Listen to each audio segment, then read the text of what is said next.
নমস্কার, আপনারা দেখছেন নিউজ ভ্যানগার্ড। আমি সোমনাথ মুখোপাধ্যায় শুরু করছি আমার বিশেষ অনুষ্ঠান। আজকের বিষয় ভারত বাংলাদেশ, অর্থাৎ ভারত বাংলা সম্পর্ক কোথায় দাঁড়িয়ে আছে। কারণ বিগত এক বছর ধরে, অর্থাৎ বাংলাদেশে ছাত্র আন্দোলন বা ছাত্র অভ্যুত্থানের পর শেখ হাসিনা সরকারের পতন, শেখ হাসিনার দেশ ছেড়ে ভারতে চলে আসা, তারপরের থেকে কিন্তু বাংলাদেশের সঙ্গে ভারতের সম্পর্কের যথেষ্ট অবনতি হয়েছে। বাংলাদেশের মাটি থেকে দাঁড়িয়ে ভারত বিদ্বেষী কথা বলা হয়েছে একাধিকবার, এমনকি ভারত থেকে আলাদা করে দেওয়ার কথা বলা হয়েছে সেভেন সিস্টারকে। এবং সব বিষয় যদি আমরা নজর রাখি, এমনকি ভারতকে টপকে গিয়ে আবার পাকিস্তানের সাথে সুসম্পর্ক তৈরি করেছে বাংলাদেশ। তারই মাঝে আজকে শেখ হাসিনার প্রথা মেনে ইউনূস সরকার ভারতের প্রধানমন্ত্রী নরেন্দ্র মোদীকে হাড়ি ভাঙা আম পাঠালেন। শুধু প্রধানমন্ত্রী নরেন্দ্র মোদীকে নয়, আম পাঠিয়েছেন পশ্চিমবঙ্গ এবং ত্রিপুরার মুখ্যমন্ত্রীদেরও, অর্থাৎ মমতা বন্দ্যোপাধ্যায় এবং ডক্টর মানিক সাহাকে। এখানে এতদিন ভারত বিদ্বেষী কথা বলে হঠাৎ আম পাঠিয়ে কি সম্পর্কটাকে ঠিক করতে চাইছে বাংলাদেশ, না অন্য কিছু? আজ আমার সাথে রঙে রয়েছেন, আমি যার সাথে কথা বলবো, বিশিষ্ট অর্থনীতিবিদ, শিক্ষাবিদ, অর্থনীতিবিদ অভিজিৎ চন্দ্র। অভিজিৎ বাবু শুনতে পাচ্ছেন? অভিজিৎ বাবু, এরা এই আম পাঠিয়ে কি বার্তা দিতে চাইছে ইউনিস? বার্তা তো ভারতের কাছে আম পাঠিয়ে হবে না।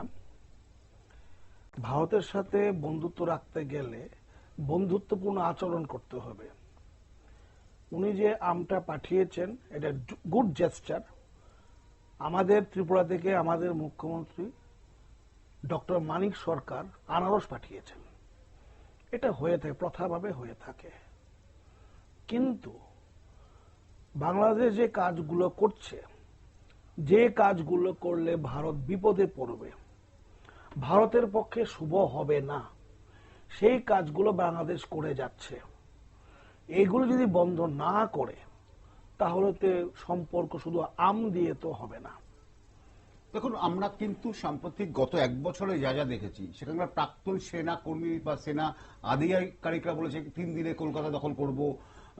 ঢাকা থেকে আগরতলা তারা মার্চ করেছে, তাও একটা দলীয় রাজনৈতিক দলের ব্যানারে, বিএনপির ব্যানারে, এবং সবসময় সেভেন সিস্টার দখল করে নেব, তারপর আমাদের চিকেন নেক, যেটাকে আমাদের শিলিগুড়ি করিডোর, তার উপরে হামলা করব। এই ধরনের চিকেন নেকের কাছে আমরা বিমান ঘাঁটি তৈরি করছি চীনের সহায়তায়, এবং চীনের সাথে সম্পর্কটা হঠাৎ করে ভালো হওয়া, পাকিস্তানের সাথে সম্পর্ক ভালো হওয়া।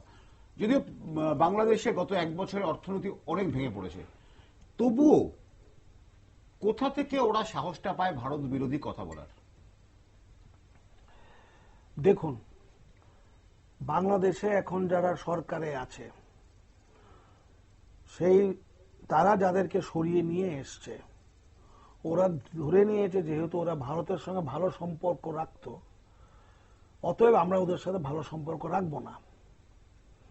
এবং এটা আমরা দেখতে পেয়েছি আমেরিকাতে বসে মোহাম্মদ ইউনূস সাহেব পরিষ্কার বলেছেন, it is a meticulously plan, অর্থাৎ সরকারকে উৎখাত করা হয়েছে। আপনার কথার উত্তর একটাই বলতে পারি, চীনের সাথে মাখো মাখো ভাব, আমেরিকার সাথে মাখো মাখো ভাব, ভেবেছিল এই দুই দেশের সাথে সম্পর্ক রাখলেই ভারতের সাথে যা কিছু করা যায়। কিন্তু অপারেশন সিন্দুরের পর বাংলাদেশ তথা পৃথিবীর সবাই দেখেছে পাকিস্তান যাদের সহায়তায় নিজেকে খুব শক্তিশালী ভাবত, বিশেষ করে সামরিক যে অস্ত্রশস্ত্রগুলো ছিল, সেগুলি ভারতের আক্রমণে চূর্ণ বিচূর্ণ হয়ে গেছে। ওদের যে রাজধানী ইসলামাবাদ, সেইখানে পাশে যে নূর খান ঘাঁটি, সেখানে ভারত আক্রমণ চালিয়েছে, পাকিস্তান কিচ্ছু করতে পারেনি। এইটা দেখার পর বাংলাদেশ তথা বিশ্বের প্রায় সব দেশ এখন বুঝে গেছে ভারতের সঙ্গে যদি পাঙ্গা নিতে হয় আপনাকে, পাকিস্তানের যা দশা হয়েছে তার থেকেও খারাপ দশা বাংলাদেশের হবে। মার্কিন প্রেসিডেন্ট ট্রাম্প বসবার পর বাংলাদেশের উপর ওদের যে সবচেয়ে বড় রপ্তানি হয় গার্মেন্টস অর্থাৎ কাপড়, তার উপরে প্রচুর ট্যাক্স বসিয়েছে। গত 15 বা 1 মাসের মধ্যে ওদের যা এক্সপোর্ট হতো তা অর্ধেকে নেমে এসছে। অন্যদিকে ভারতের এক্সপোর্ট গার্মেন্টস, ভিয়েতনাম এগুলো বেড়েছে। শুধুমাত্র আম দিয়ে এটা সম্পর্ক জোড়া লাগানো যাবে না। বাংলাদেশকে পরিষ্কার বুঝতে হবে ভারতকে পাশে রাখতে হলে ভারত যাতে বিব্রত না হয়, ভারতের সাথে সৌহার্দ্যপূর্ণ সম্পর্ক তার আচরণ দিয়ে করতে হবে। হ্যাঁ, উনি আম পাঠিয়েছেন, তার জন্য অসংখ্য ধন্যবাদ জানিয়েছেন। আমরাও তার পরিবর্তে আনারস পাঠিয়েছি। এটা এত বছর হয়ে আসছে। কিন্তু ভারত সরকার তথা ত্রিপুরা সরকার তথা পশ্চিমবঙ্গ সরকার যে আমাদের এখানে আছেন, উত্তর পূর্ব ভারতকে ওরা বলছে স্বাধীন করবে। ওরা স্বাধীনতা কাদের সহায়তায় পেয়েছিল? 71-এ যে বাংলাদেশকে যেভাবে মারছিল পাকিস্তান, দুটোই ইসলামিক কান্ট্রি, তখন তো কেউ পাশে দাঁড়ায়নি। সৌদি আরব, চীন, আমেরিকা তো বাংলাদেশের বিরোধিতা করেছিল। একমাত্র ভারত এবং সোভিয়েত ইউনিয়ন দৃঢ়ভাবে পাশে দাঁড়িয়েছিল, যার জন্য ভারতে প্রায় 17,000 মিলিটারি মারা গেছে। ভারতে প্রায় 1 কোটির মতো আমাদের শরণার্থী ছিল। আমরা 7-8 মাস ভারতে ছিল, তাদেরকে বসিয়ে আমাদের নিজেদের লোক মনে করে আমরা তাকে সহায়তা, খাওয়া দাওয়া সব দিয়েছি। তারপরে যখন ভারত বাংলাদেশ স্বাধীন হলো, যখন ইউনাইটেড নেশনসে তার সদস্যপদ দাবি করলো, ওইখানে 3টে থেকে 4টে দেশের সহায়তা লাগে। প্রথম ভোটটা ভারতে দিয়েছিল ভারত, সোভিয়েত ইউনিয়ন এবং ইসরায়েল, এই 3টে দেশ প্রথম ভোটটা দিয়ে বাংলাদেশকে ইউনাইটেড নেশনসের সদস্যপদ পাইয়ে দেয়। ওরা আজকে ভারত তো বটে, ইসরায়েলকেও দেশ বলে মান্যতা দিতে ওরাই চায় না বাংলাদেশ। এবং বাংলাদেশের বর্তমান যে পরিস্থিতি, কোনো সরকার নেই, একটা অন্তর্বর্তীকালীন সরকার চলছে, কবে ভোট হবে জানি না। বাংলাদেশের এই পরিস্থিতি চলতে থাকলে ওই তো অর্থনীতি সম্পূর্ণ ভেঙে যাবে। ভেঙে তো পড়েছে। এখনো ত্রিপুরা, পশ্চিমবঙ্গের আশেপাশে যে বাংলাদেশের সম্পর্কে যে রাজ্যগুলো আছে, আসাম, লুকিয়ে চুয়ে তার ঢোকার চেষ্টা করছে। খাবার পর্যন্ত নেই, সব শিল্প বন্ধ হয়ে গেছে, রপ্তানি জিরো। ভারতে সবচেয়ে বেশি ওরা সবকিছু ভারত থেকে পেত, রপ্তানি করত। ভারত আস্তে আস্তে করে তার সব বাণিজ্যগুলো বন্ধ করে দিয়েছে, বাণিজ্য পথগুলো সব বন্ধ করে দিয়েছে। সেই জন্য আর আপনি বলছেন সরকার, অন্তর্বর্তীকালীন সরকার, এই সরকার কোথায় হয়েছে? কে ভোট দিয়েছে? সরকার নিজেরাই গঠন করেছে। সরকার তো হয় মাসের ভোটের মাধ্যমে, ক্ষোভ বিক্ষোভ। আমাদের ভারতের একটাই আমাদের কি বলবো কপাল খারাপ, ভারতের চারপাশে যে দেশগুলি আছে সেগুলি এতটাই ঠুনকো ওদের গণতন্ত্র। পাকিস্তানের মিলিটারি শাসন, মিলিটারি দেশ চালায়। বার্মা বা মায়ানমার আজকে দেশ বলা যাবে কিনা জানি না, শত টুকরো, শত বিচ্ছিন্ন। বাংলাদেশের আরাকান আলাদা দেশ হওয়ার পথে, 4-5টা, কারেন, কাচিন, আরাকান, রোহিঙ্গা সব আলাদা, রাখতে পারছে না দেশটাকে এক করে। গৃহযুদ্ধ চলছে। বাংলাদেশের এই অবস্থা। ফলে ভারতের আশেপাশে যে দেশগুলো, এইগুলোতে না গণতন্ত্র আছে, না ওদের কোনো সুব্যবস্থা আছে গণতন্ত্র তৈরি করবার। এখানে আবার ওরা আবার যে চীন থেকে সমর্থন নেয়, চীনের তো নিজেরই গণতন্ত্র নেই। চীনের এখন ওদের শি জিনপিং দেখা যাচ্ছে না গত 4-5 দিন যাবত, কোথায় বলা যাচ্ছে না। ওরা এমন দেশের থেকে সাহায্য চায় যেই দেশগুলো তাদের দেশেই গণতন্ত্র বিতর্কিত। ভারত এশিয়াতে একমাত্র দেশ, 47 সনে দেশ স্বাধীন হওয়ার পর থেকে এখনো পর্যন্ত স্বাধীনভাবে ভোট হয়, সরকার পরিবর্তন হয়। ত্রিপুরাতে 93 থেকে 2018 পর্যন্ত আমাদের ছিল সিপিআইএম শাসন, ভোট হয়েছে, বামেদের শাসন। আমাদের এখন বিজেপি গভর্নমেন্ট এসছে। পশ্চিমবঙ্গে 77 সাল থেকে 2011 পর্যন্ত সিপিএম বাম গণতান্ত্রিক শাসন ছিল, সেইটা হটে এখন তৃণমূল সরকার এসছে। ভারত কেন্দ্রীয়তে 10-15 বছর কিন্তু আরো বেশি বিভিন্ন পর্যায়ে কংগ্রেসের সরকার ছিল, এখন বিজেপি এসছে। ফলে বিভিন্ন রাজ্য পরিবর্তন হয়। এই যে প্রথা গণতন্ত্র, এই গণতান্ত্রিক প্রথার কোন দেশে নেই। কারণ হলো গিয়ে ওদের না আছে শিক্ষা, না আছে ওদের স্বাস্থ্যের প্রতি কোন যত্ন, টাকা লুট হয়ে যাচ্ছে, সব টাকা মিলিটারি নিয়ে নিচ্ছে, অব্যবস্থার চূড়ান্ত। ওরা রাষ্ট্র পেয়েছে, রাষ্ট্রের প্রধান কাজটা যে জনসাধারণ তাদের উন্নতি করার। বাংলাদেশে যে বর্তমান সরকার আছে ওরা কি দায়বদ্ধ? ওরা তো কোন নির্বাচন জেতেনি। বাংলাদেশ গোল্লায় গেল কিনা? বাংলাদেশে যারা প্রধানমন্ত্রী কিন্তু দায়িত্ব নেবার পরে মোহাম্মদ ইউনূস কিন্তু বলেছিল 4 মাসের মধ্যে ভোট করা হবে, অন্তর্বর্তীকালীন ভোট করে, জাতীয় ভোট করে সরকার গঠন করা হবে। 4 মাসের জায়গাতে 1 বছর হয়ে গেল। মোহাম্মদ ইউনূসের কটা ভিসা পাসপোর্ট আছে আমি জানি, দ্বৈত নাগরিক, আমেরিকান নাগরিক শোনা যায়। ওনাদের যে সিকিউরিটি অ্যাডভাইজার ওনার নাকি সুইডেনের নাগরিক না কানাডার নাগরিক।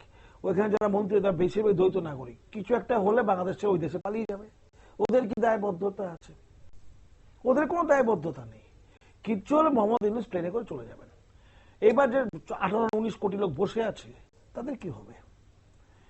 এই যে জিনিসটা, এই জিনিসটা ভারতকে এখন ভাবাচ্ছে। ভারত দেখছে, ভারত আস্তে আস্তে, কারণ শেখ হাসিনা পতনের পরে কিন্তু জামাতে ইসলামের মতো মৌলবাদী সংগঠন ওখানে শক্তিশালী হয়ে উঠেছে, যেটা একসময় নিষিদ্ধ ছিল বাংলাদেশে। ভারতে তো নিষিদ্ধই, এবং জামাতে ইসলাম বাংলাদেশ কিন্তু আবার সেখানে সক্রিয়, এবং বিভিন্ন যে মৌলবাদী প্রতিষ্ঠানগুলো আছে বা মৌলবাদী জঙ্গি গোষ্ঠীগুলো আছে তারা কিন্তু রীতিমতো বাংলাদেশে ঘাঁটি গাড়ছে বলে কিন্তু বিভিন্ন সোর্স দাবি করছে। দেখুন, এই যে মৌলবাদ কখন গড়ে ওঠে? যখন সাধারণ লোকেরা, তাদের কোনো গণতান্ত্রিক বলার মতো জায়গা থাকে না, ওদের যে সুস্থভাবে বেড়ে ওঠার কোনো জায়গা থাকে না। বাংলাদেশে মব কালচার চলছে, কিছু হলে 10-15 লোক যে মেরে দিয়ে চলে যাচ্ছে, কোনো বিচার নেই। মহিলা রাত্রে বেরোতে পারছে না, ধর্ষণের শিকার হচ্ছে, তার কোনো বিচার নেই। পুলিশকে মেরে টাঙিয়ে রেখে দিয়েছিল, কত প্রায় 700 পুলিশকে, পুলিশ রাস্তায় নেই। তো এই অবস্থা দেশ নিষ্ক্রিয় মেরেছে ওরা। তো পুলিশকে যে মেরেছে এতে কোনো বিচার চাইছে না ওরা। পুলিশকে মেরেছে 1 থেকে 5 আগস্টের মধ্যে, ওরা বলছে 5 আগস্টের আগের বিচার চাই, কিন্তু 5 আগস্টের মধ্যে যে মেরেছে এতগুলো লোক, ওদের বিচার চাইছে না। তো একটা লোক কেন নিজের জন্য জীবন দিয়ে দেশকে রক্ষা করবে? সবচেয়ে বড় ব্যাপার অভিজিৎ বাবু, যেদিনকা শেখ হাসিনা বাংলাদেশ ছেড়ে, ঢাকা ছেড়ে প্রথমে আগরতলা থেকে দিল্লির দিকে চলে যান, তারপরে আমরা দেখেছি যে ওনার বাড়ি লুট হতে, একটা প্রায় 80 বছরের বৃদ্ধ মহিলা তার অন্তর্বাস নিয়ে দৌড়াদৌড়ি করছেন কতগুলো ছেলে। সেই ছেলেগুলোকে আপনি ভদ্র সভ্য বলতে পারেন কি? শিক্ষা ভারতের সবচেয়ে বড় শক্তিশালী হলো ভারতের কালচার, সংস্কৃতি, ভারতের শিক্ষা। আপনি দেখেন ইউরোপে, পশ্চিম ইউরোপ তথা পূর্ব ইউরোপ যোগ দিলে ভারতের সমান প্রায়। সবগুলি যে মাতৃভাষাগুলো আছে, German, France, Spain, Italy, Poland, Sweden, Britain, প্রত্যেকে আলাদা আলাদা রাষ্ট্র। আপনি আরবে যান, ওআইসি, অর্গানাইজেশন ইসলামিক কান্ট্রি, এখানে 52টা রাষ্ট্রের মধ্যে 20টা রাষ্ট্রের মাতৃভাষা আরব। সৌদি আরব আলাদা, ইরাক আলাদা, ইয়েমেন আলাদা, কুয়েত আলাদা, এইভাবে 20টা রাষ্ট্র আছে যার মাতৃভাষা এক, কিন্তু 20টা রাষ্ট্র আলাদা। ভারত পৃথিবীতে একটা উদাহরণ। এখানে 22টার বেশি সংবিধান স্বীকৃত ভাষা আছে, উপভাষা অনেকগুলি আছে, তবু আমরা একটা রাষ্ট্রে আছি। এটার মূল ঐক্য হলো কি আমাদের সংস্কৃতি এবং শিক্ষা। ওরা অনেকে আমেরিকার কথা বলে, আমেরিকা গেলে কিন্তু আপনার সংস্কৃতি রাখতে হবে, আমেরিকান হতে হবে, জিন্স পড়তে হবে, ইংলিশে কথা হবে। সব দেশ থেকে লোক যায়, গিয়ে ওদের কালচার বলে ওরা আমেরিকান হয়ে যায়, আমেরিকান কালচার। কিন্তু ভারতে দেখবেন প্রত্যেকে তার নিজের রাজ্যে, প্রত্যেক জনগোষ্ঠী আলাদা ভাষা আছে, মাতৃভাষায় পড়াশোনা শেখে। এটা ইউনিক। কিন্তু বাংলাদেশের ক্ষেত্রে তো এটা সম্ভব ছিল, কারণ বাংলাদেশ তো ভারত থেকে আলাদা হয়েছিল একসময়, পাকিস্তান হয়েছিল তো আজকে বাংলাদেশ, সেখানেও তো শিক্ষিত মানুষ প্রচুর ছিল। হঠাৎ করে বাংলাদেশে এই চেঞ্জটা আসলো কি করে? বাংলাদেশে শিক্ষিত মানুষ ছিল, কিন্তু বাংলাদেশের যে শিক্ষিত তার বেশিরভাগ ছিল কলকাতা কেন্দ্রিক। যখনই কলকাতা থেকে বাংলাদেশ আলাদা হয়ে গেল, শেখ মুজিবুর নিজেই কলকাতায় পড়াশোনা করেছে। অবশ্যই ওদের যত বড় বড় শিক্ষিত ব্যক্তি সবকিছু, কলকাতা ছিল ভারতবর্ষের শিক্ষার সংস্কৃতির প্রাণ কেন্দ্র। আজকে যাদেরকে ভারতবর্ষের রেনেসা বা মনীষী বল, যাদেরকে ভারত টিকে আছে, রাজা রামমোহন রায় কলকাতার, ঈশ্বরচন্দ্র বিদ্যাসাগর কলকাতা কেন্দ্রিক সবাই। রবীন্দ্রনাথ ঠাকুর কলকাতা, বিবেকানন্দ কলকাতা, সুভাষচন্দ্র বসু কলকাতার। আপনি যে নোবেল প্রাইজ দেখেন, মাদার টেরেসা তার হেডকোয়ার্টার কলকাতা। আপনি অমর্ত্য সেন উনি শান্তিনিকেতন পরবর্তী কলকাতায় পড়াশোনা করেছেন। এরপর যদি আপনি দেখেন আমাদের অভিজিৎ বিনায়ক বন্দ্যোপাধ্যায়, উনিও কলকাতায়। আমাদের রবীন্দ্রনাথ ঠাকুর উনিও কলকাতায়, মানে শান্তিনিকেতন কলকাতায় জোড়াসাগর বাড়ি ছিল। ইভেন আমাদের সিভি রমন, যিনি কিনা ফিজিক্সে নোবেল প্রাইজ পেয়েছিলেন, উনি নোবেল প্রাইজ পেয়েছিলেন কলকাতায়, অধ্যাপক ছিলেন।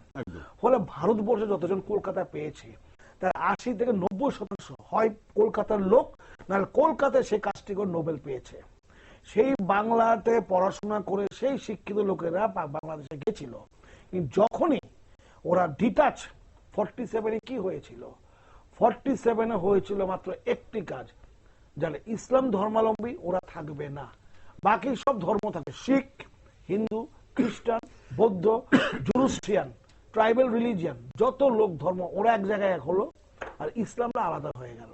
পাকিস্তান যেখানে ওরা সংখ্যাগরিষ্ঠ ছিল, এইটা করে ওরা ইসলামিক মৌলবাদের চর্চা শুরু করলো। যদি বাংলার ইতিহাস দেখতে যাই, বাঙালিদের ইতিহাসে একসময় প্রচুর প্রভাবশালী ছিল বৌদ্ধরা অবশ্যই, তারপরে হিন্দুরা কিছুটা ছিল, কিন্তু বাঙালিদের মধ্যে এত পার্সেন্টেজ প্রচুর, সবচেয়ে বেশি বাঙালি ওভারঅল বাংলা ধরি, মানে আমি এখানে বাংলাদেশকে আলাদা করছি না, অবিভক্ত বাংলাটাকে ধরি, সেখানে কিন্তু মুসলিম ইসলাম ধর্মের মানুষটা এখন বেশি দেখা যায়। এটা কেন, এই চেঞ্জেসটা কেন বাঙালির মধ্যে আসলো? যেহেতু বাঙালিকে কিন্তু প্রথম থেকে শিক্ষিত, তারা একটা আলাদা কালচার আছে, তারা বাণিজ্য করে, তারা যুদ্ধ করে, সেই বাংলাকে সাথে আজকের বাঙালিদের কিন্তু মেলানো যায় না। তার কারণ হলো, যদি ঐতিহাসিকভাবে দেখেন, বাংলাদেশে যারা থাকতো মূলত, যদি 1000 বছর আগে দেখি, তখন দেখবেন বাংলাদেশ চালিত হতো মূলত আপনার নবদ্বীপ থেকে, নদিয়া নবদ্বীপ, বল্লাল সেন, এবং আপনি দেখবেন এটা একটু উপর দিকে ছিল পাল বংশ, তারপরে আপনার শশাঙ্ককে আমরা গৌর মানে এখন মালদা, পাল বংশ ওই মুর্শিদাবাদ কেন্দ্রিক ওইখানে, আর সেন বংশের নিচুর দিকে সেটা বর্তমান আমাদের যেটা বলি নদিয়া এবং নবদ্বীপ। এরপর আমরা কৃষ্ণনগরের রাজা পেল। এখন আমাদের স্ট্যান্ডার্ড বাংলা লিখি বা কথা বলি, এটা বেসিক্যালি নদিয়ার বাংলা, কৃষ্ণনগরের বাংলা।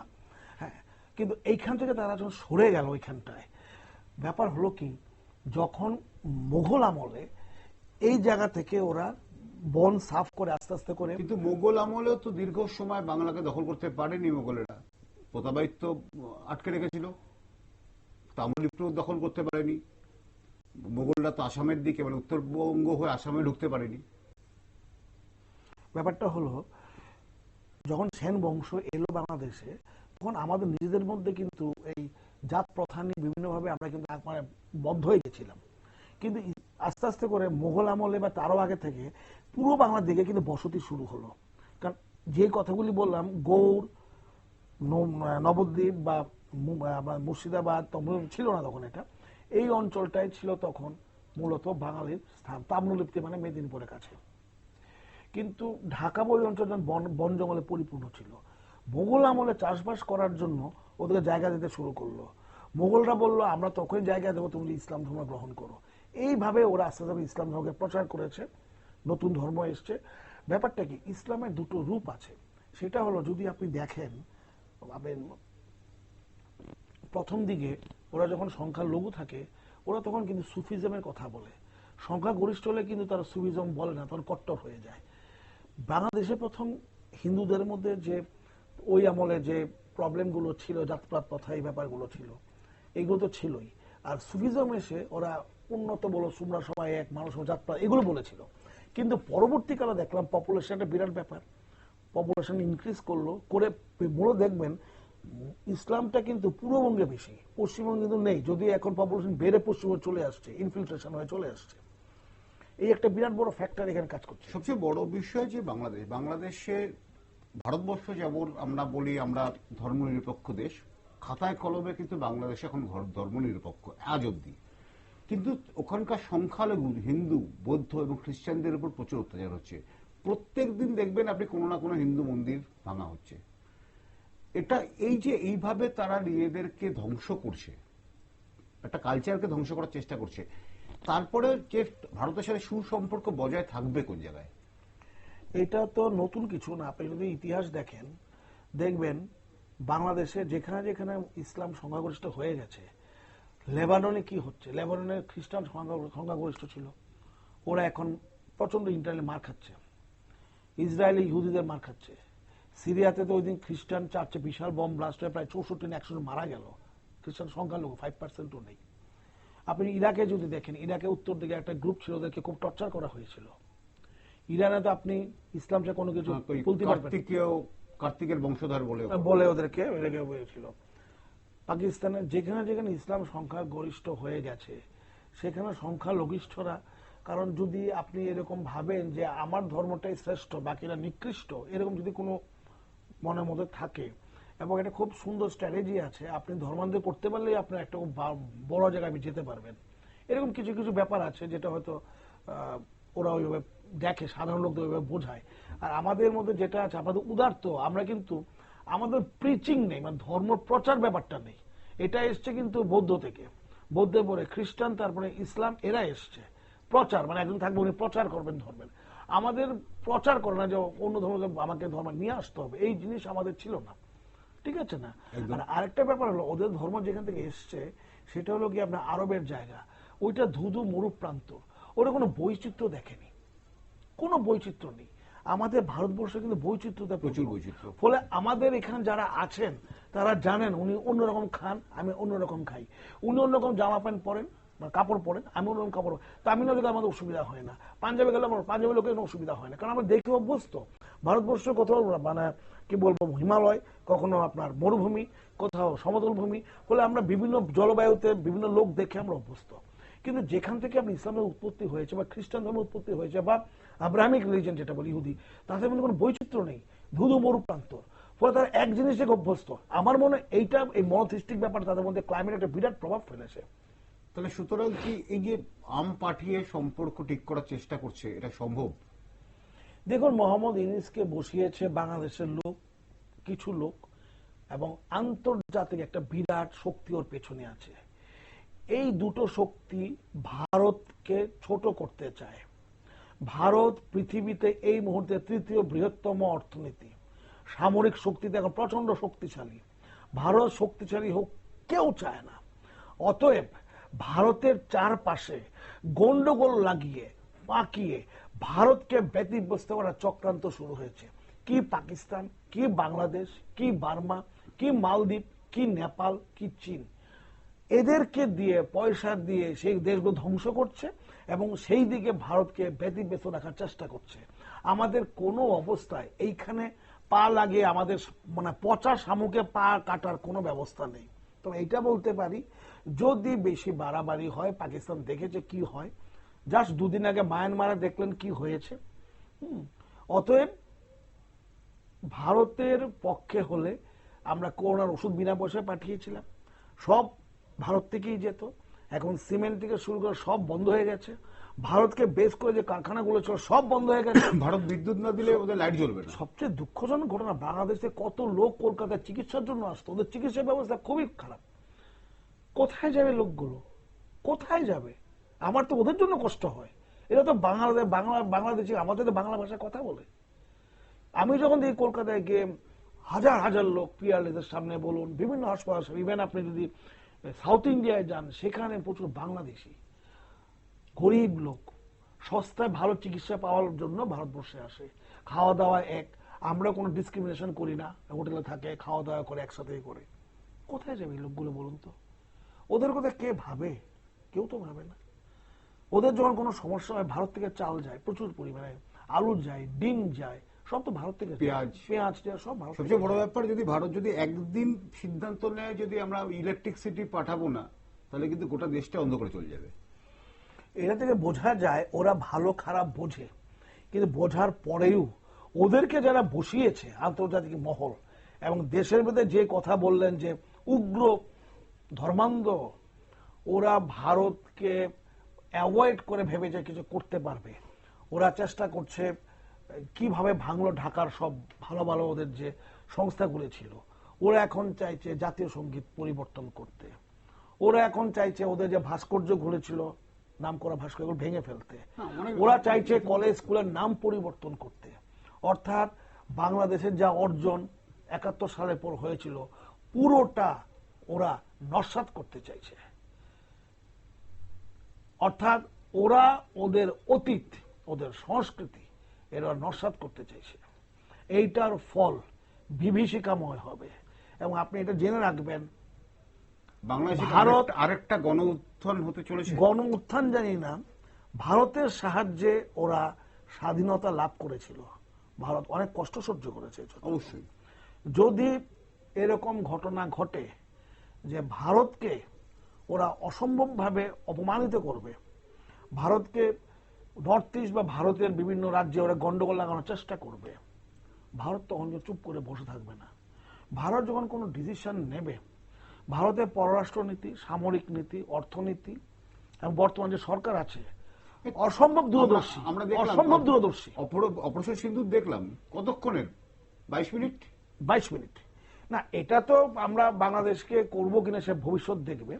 ভারতের কূটনীতি কিন্তু অসম্ভবভাবে, অর্থনীতি অসম্ভবভাবে দূরদর্শী। যেভাবে নর্থ ইস্টকে ডিস্টার্ব করার জন্য Siliguri corridor, I mean chicken neck of ইন্ডিয়াকে ডিস্টার্ব করা হচ্ছে, সেখানে কিন্তু রংপুরকে ওদেরকে আদর ভবিষ্যতে হাতছাড়া বাংলাদেশের হতেই পারে। বাংলাদেশকে আমার মনে হয় না ভারতকে কিছু করতে হবে, নিজেরাই ঝগড়া করে আলাদা হয়ে যাবে। প্রাক্তন রয়ের এক আধিকারিক সম্প্রতি বলেছে যে আমাদের 22 মিনিটও লাগবে না ওদের রংপুর আর ফেনীকে আলাদা করে দিতে। ফেনী যদি আপনি বিলনে দিয়ে যান, হ্যাঁ। এটা তো আপনার বোধ হয় 22-23 কিলোমিটার, 30 কিলোমিটার কম, হ্যাঁ, এবং ফ্ল্যাটল্যান্ড, হ্যাঁ, সমান ভূমি। এবং ওটা 15 মিনিট লাগবে না, আর এটা 22 মিনিট লাগবে না। ভারত হয়তো এভাবে ভাবছে না এখন, কারণ বাংলাদেশের যা পরিস্থিতি, বাংলাদেশের মধ্যে বিভিন্ন গোষ্ঠী, উপগোষ্ঠী, দলীয় কোন্দল সাংঘাতিক। প্রতিদিন হাজার হাজার লোক মরে যাচ্ছে, মব ভায়োলেন্সে মরে যাচ্ছে, মেয়েরা কোন রকম জাস্টিস পাচ্ছে না, সংখ্যালঘুরা খুব কষ্টে আছে, সাধারণ লোকরা খেতে পাচ্ছে না। কতদিন এরা সহ্য করবে? গতকাল আমার সাথে এখানে প্যানেলে ছিলেন বাংলাদেশের বিশিষ্ট সাংবাদিক খোকন। তা খোকন যেটা বললেন যে কিছু না হলেও গত 10 মাসের হিসাব, এটা 11 মাস বা 12 মাসের হিসাব না, গত 10 মাসে বাংলাদেশে প্রায় 2000 জন মারা গেছে। রাজনৈতিক হত্যা, কাউকে পাথর দিয়ে মেরে ফেলেছে, কাউকে পুড়িয়ে দিয়েছে, এবং যার কোনো বিচার নেই। প্রায় 2000 সংখ্যা, যদি সরকারিভাবে সেটা ঘোষিত সংখ্যা মাত্র 174 জন। এই চলছে বাংলাদেশে। সেই বাংলাদেশ আবার আম পাঠাচ্ছে, আবার হয়তো পুজোর সময় ইলিশ পাঠাবে, কিন্তু সবকিছুতেই দেখা যাচ্ছে একটা ঘটনা, যে সেই দেশটাই কিন্তু এমন একটা জায়গায় দাঁড়িয়ে আছে, তারা তাদের সার্বভৌম, তাদের গণতান্ত্রিক পরিস্থিতি রক্ষা করতে পারবে কিনা। সেটাই তো ভারত, সেটাই একদম সাথে খুব সময় কম, জাস্ট 2 মিনিট একটু বলুন। জাস্ট এটাই বলবো, বাংলাদেশে যারা আছেন সাধারণ লোক, তারা এখনো ভারতকে বন্ধু মনে করে। কিছু লোক, এবং যে চক্রান্তে আগে সরকার উৎখাত করা হয়েছিল, তারা যেভাবে উড়ে এসে জুড়ে বসেছে, তারা যাই করুক না কেন তাদের সময় খুবই সীমিত। আপনারা সবাই ধৈর্য ধরুন, এইভাবে চলতে পারে না। অদূর ভবিষ্যতে ওদের এই কালবেলা এটা মিটে যাবে। ভারতের বিরুদ্ধে যদি কোনো কিছু ওরা খারাপ ভাবে নিতে চায়, কোনো কিছু সামরিক হোক, অর্থ যাই হোক না কেন, দুটো উদাহরণ সামনে আছে, পাকিস্তান আর মায়ানমার। ভারত অসম্ভব দূরদর্শী দেশ। ভারতের যদি ভাবে, Bharat, if India think, it takes some few minutes to clear such type of scoundrel.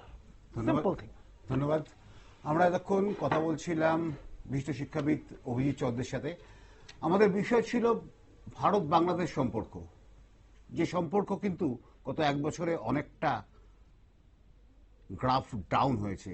আম পাঠিয়ে বাংলাদেশ হয়তো সেই সম্পর্ক ঠিক করার চেষ্টা করছে, কিন্তু বাংলাদেশের অভ্যন্তরীণ যে অবস্থা, সেখানে বাংলাদেশ ক্রমশ নিম্নগামী, নিচের দিকে যাচ্ছে। বাংলাদেশের শুভ বুদ্ধি উদয় হোক, বাংলাদেশের রাজনৈতিকবিদদের, গণতন্ত্র ফিরুক বাংলাদেশে, এটাকেই কাম্য করে আজকের প্যানেল এখানে মতো। আপনারা দেখতে থাকুন নিউজ ভ্যানগার্ড। আগামীকাল আবার দেখা হবে আপনাদের সঙ্গে। নমস্কার।